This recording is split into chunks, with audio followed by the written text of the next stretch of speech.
Hi guys, welcome back to a new episode. We've got the Tecware Arc M for review today. This is a pretty interesting casing. You've got curved glass panels and it only fits an MATX motherboard for this. So those of you who are actually looking for a small size system, this should be one of your choices. Let's not waste much time and let's just move off straight into what makes this a really good casing.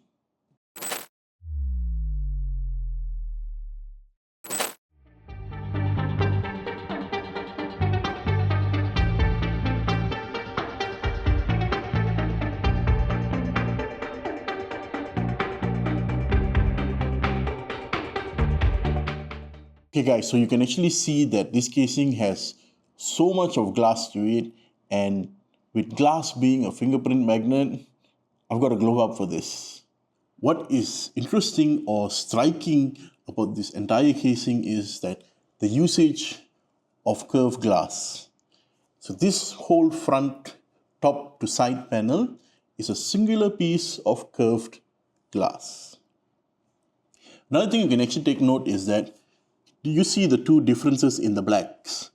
You've got anodized here, you've got gloss black over here.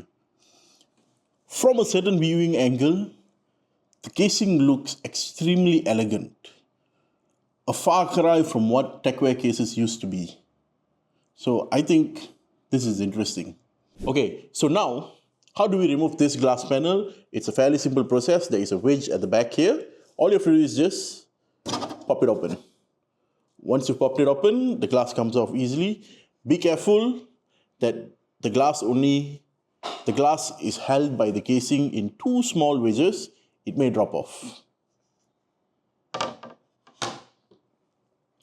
Okay, now moving into the interior of the casing. Tecware has provided us with three ARGB fans. These are the Tecware OmniLink ARGB fans. You've got one normal fan here, and you've got two reverse blade fans here. So these two reverse blade fans here are intake fans. That means they actually suck in air from the outside and they bring it in to the inside. When we talk about compatibility, this casing can only accommodate MATX motherboards and ITX motherboards. I wouldn't tell you guys to actually fit an ITX board inside here because honestly it's going to look ugly. So if you want, please make sure you use an MATX board in this. So other compatibilities you can actually find for this casing are that it supports GPUs of up to 330 millimeters in length. So I've got a Zotac 2080 Super here, which is a fairly long card, and it fits just nice. For air coolers, it supports air coolers of up to height 157 millimeters. So if you plan on putting a Noctua D15 inside, forget about it, it's not going to work. You will not be able to close the glass panel. Suitable air coolers you can actually try with this is the Noctua U12, U12S, the D9L, D12.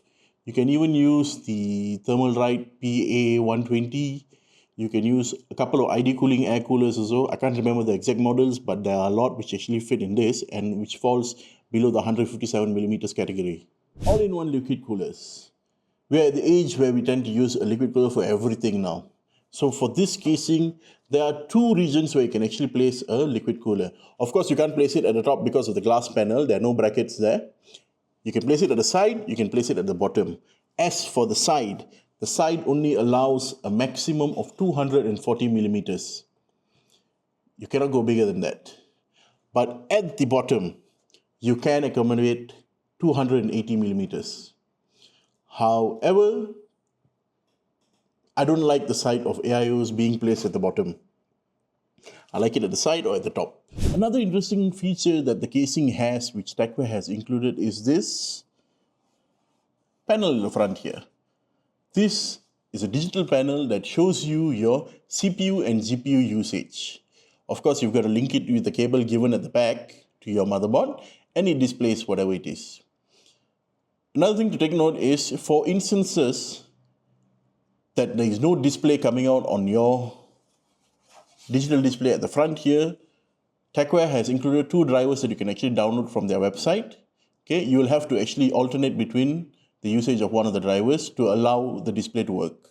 So for those of you who are actually using METX boards in this casing, there are times where you actually find METX boards with 3 screw holes at the top. There are also times where we find with only 2 screw holes at the top. Okay? So in this casing, whichever variant of the motherboard you have, you can actually fit it in perfectly here. Okay? Tecware has included a bracket of sorts here, which allows you to actually use or do not use if you do not need that 3rd screw hole at the top.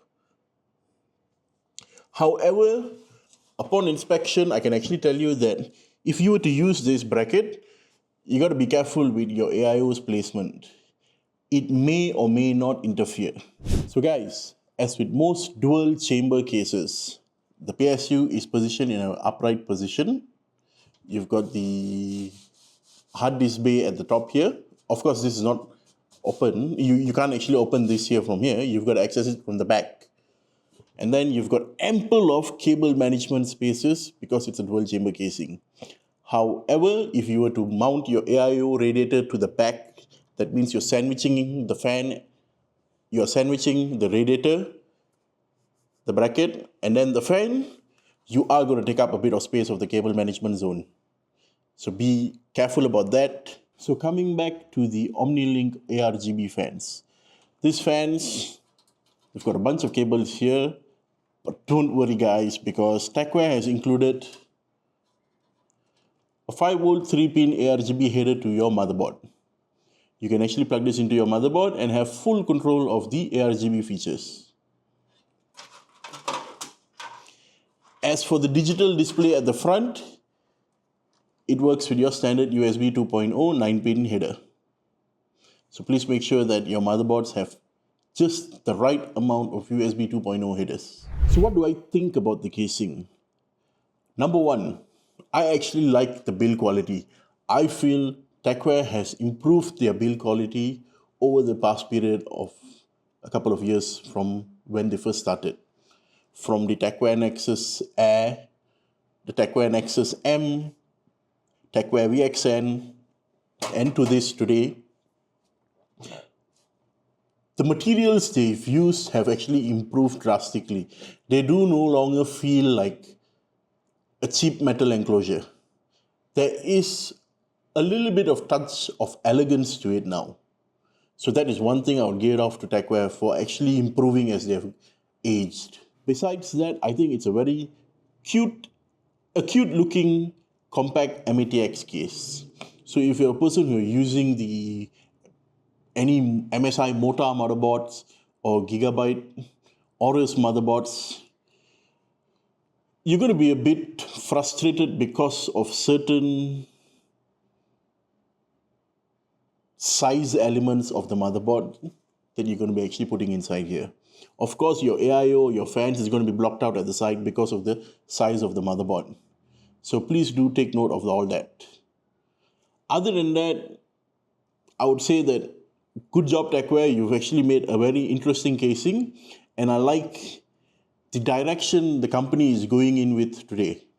They are seeking to innovate their products. They're coming out with newer products that actually appeal more to the mass market. So good job. Thank you guys, and see you all in the next one.